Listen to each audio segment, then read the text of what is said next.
रवा उपमा विसरालीत का? टेस्टी आणि हेल्दी नाचणीचा उपमा फक्त 10 मिनिटात बनवा हा पौष्टिक नाश्ता.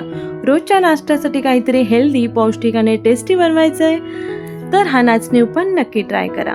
Hello friends, welcome back to my channel. चला तर मग आपण रागी उपमा म्हणजेच नाचणीचा उपमा आज बनवणार आहोत. त्यासाठी लागणारे साहित्य आहे इथे कांदा, नाचणीचं पीठ घेतलेलं आहे, हळद, मीठ, कोथिंबीर, मिरची आणि राई, लसूण घेतलेले आहे. त्याचबरोबर सर्व इन्ग्रेडियंट्स जे आहेत लिस्ट आणि मेथड डिस्क्रिप्शन बॉक्समध्ये दिलेले आहे, तुम्ही जाऊन एकदा नक्की चेक करा. तर इथे मी तेल टाकलेलं आहे कढईमध्ये, अगदी अर्धा चम्मच इतका तेल टाकून घेतलेला आहे. त्याचबरोबर छानपैकी गरम झालं की आपल्याला त्यामध्ये राई टाकून घ्यायची आहे. राई तडतडली की लसूण टाकून घ्यायचे आहे. त्याचबरोबर मी इथे मिरची एकच टाकलेला आहे, तुम्ही तुमच्या आवडीनुसार जास्त घेऊ शकता. जर तुम्ही स्पायसी खाता तर तुम्ही ॲड करू शकता. त्याचबरोबर एक मीडियम साईजचा इथे कांदा बारीक चिरून घेतलेला आहे. इथे तुम्ही अजून गाजर वगैरे सुद्धा तुमच्या आवडीच्या व्हेजिटेबल्स ह्याच्यामध्ये ॲड करू शकता. तर त्याचबरोबर इथे मी व्हेजिटेबल्स काही घेतले नाही आहेत, फक्त इथे मी मटार टाकलेला आहे. आणि आपल्या लिस्टमध्ये मी मटार पहिलं घेतलेलं नव्हतं, सो माझ्याकडे होते त्याच्यामुळे म्हटलं आपण ॲड करूया. आणि त्याचबरोबर लो मीडियम फ्लेमवरती आपल्याला कांदा भाजून घ्यायचा आहे. तेल जे आहे ते मी अगदी कमी घेतलेलं होतं, त्याच्यामुळे थोडासा कांदा भाजण्यासाठी आपल्याला वेळ लागणार आहे. थोडंफार गोल्डन ब्राऊन होईपर्यंत आपल्याला लो फ्लेमवरतीच भाजून घ्यायचं आहे. जर गॅस फास्ट केलात तर कांदा करपण्याची शक्यता असते. त्याचबरोबर आपण इथे मीठ आणि हळद टाकून घेऊया, म्हणजे मिठामुळे सुद्धा पाणी सुटतो आणि आपल्याला कांदा जो आहे तो खाली लागणार नाही कढईला. त्याचबरोबर मी इथे थोडंसं पाणी ॲड केलेलं आहे, जेणेकरून आपला कांदा जो आहे तो छान व्यवस्थित भाजला जाईल आणि काळपटही होणार नाही. आणि कांदा छानपैकी थोडाफार सॉफ्ट झाला की आपल्याला बाकीचे इन्ग्रेडियंट्स टाकून घ्यायचे आहेत. थोडंसं पाणी कमी होईपर्यंत तुम्ही पाहू शकता पाणी आपलं कमी झालेलं आहे आणि कांदासुद्धा छानपैकी सॉफ्ट झालेला आहे. आणि नंतर मला आठवलं की अरे मटार आहेत फ्रोझन फ्रीजमध्ये, सो मी ते सुद्धा ॲड केलेले आहेत. तर ते आपल्याला 2 मिनटं कढईमध्ये परतवून घ्यायचे आहेत. तुमच्याकडे नसतील तर तुम्ही स्किप करू शकता, विदाऊट मटारसुद्धा खूप छान होतं. गाजर वगैरे पाहिजे असेल तर तुम्ही ॲड करू शकता.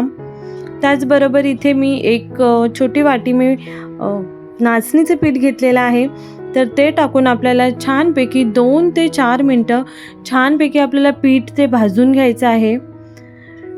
कारण पाणी टाकायच्या आधीच भाजून घेतलेलं बरं, म्हणजे नंतर चिकटण्याची शक्यता असते. आणि छानपैकी रागी आपली मस्त रोस्ट झाली की मग शिजायलासुद्धा टाईम लागत आहे आणि कच्चेपणासुद्धा साफ निघून जातो. तर अशा पद्धतीने 3 ते 4 मिनटं मी छान लो मीडियम फ्लेमवरती भाजून घेतलेला आहे. तुम्ही पाहू शकता कलरसुद्धा थोडाफार चेंज झालेला आहे. आणि आता यामध्ये मी 2 कप इतकं पाणी गरम करून घेतलेलं आहे. छान उकळलेलं पाणी होतं, तर ते टाकून घेतलेलं आहे. आणि आपल्याला झाकण ठेवून 2 ते 4 मिनटं शिजवून घ्यायचं आहे. तुम्हाला मध्ये मध्ये चेक करायचं आहे, नाहीतर आपला उपमा जो आहे तो खाली लागण्याची शक्यता असते. आणि पाणीसुद्धा जास्त ठेवायचं नाही आहे, आणि कारण आपलं ऑलरेडी नाचणी जी आहे ते आपण छानपैकी रोस्ट करून घेतलेले आहे, पूर्ण कच्चेपणा निघून जातो त्याच्यामधून. तर अगदी 2 ते 3 मिनटं छानपैकी वाफवलं की आपला उपमा जो आहे तो रेडी होतो. थोडाफार ड्राय होतो आणि टेस्टला तो खूप छानच लागतो. तर फ्रेंड्स, असा मी छानपैकी रागी उपमा बनवलेला आहे. जर तुम्हाला माझी व्हिडिओ आवडली तर प्लीज लाईक करा, कमेंट करा, शेअर करा आणि माझ्या चॅनलला अजून सबस्क्राईब केलं नसेल तर चॅनलला सबस्क्राईब करा. आणि जर तुम्ही चॅनलला ऑलरेडी सबस्क्राईब केलं असेल तर अगदी मनापासून थँक्यू, धन्यवाद. तर इथे पाहू शकता छान असा आपला उपमा जो आहे तो रेडी झालेला आहे. अगदी 10 मिनटाच्या आत आपला उपमा आहे तो बनून तयार होतो. आणि वरून छानपैकी आता आपल्याला कोथिंबीर टाकून घ्यायची आहे. या स्टेजवरती तुम्ही सफेद तीळसुद्धा टाकून घेऊ शकता.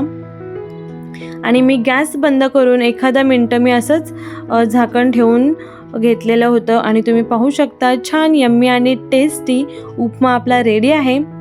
तर फ्रेंड्स, पुन्हा भेटूया आपण अशा छान हेल्दी आणि टेस्टी व्हिडिओमध्ये. बाय, पुन्हा भेटू. तर फ्रेंड्स, ऑलरेडी माझे 85 व्हिडिओज ज्या आहेत त्या कंप्लीट झालेल्या आहेत.